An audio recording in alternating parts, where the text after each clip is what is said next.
So kanang born of water and born of the Spirit, naa na sila mga timailhan. So ang bautismo sa tubig, nakita gyud ang tinuod nga kabaguhan sa imong kinabuhi. Ang imuhang bag-o nga pagkabinuhat, di ba? Mo sa Romans 6:3 and 4. Then sa diyang mabautismo, hanap ko ka sa Ruach HaKodesh, naa na ko'y timailhan nga makita sa imong kinabuhi. Munang makasulti na kauglan-laing tinulungan. Nan, kay padulong man ta sa pagsulod sa gingharian, qualified na ka.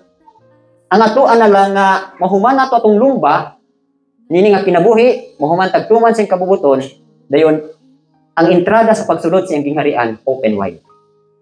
O klaro kayo ha?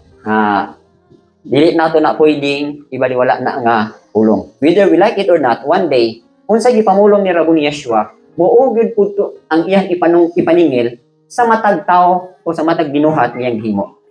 Diba? 2 Corinthians 5:10, for we shall appear before the judgment seat of the Messiah.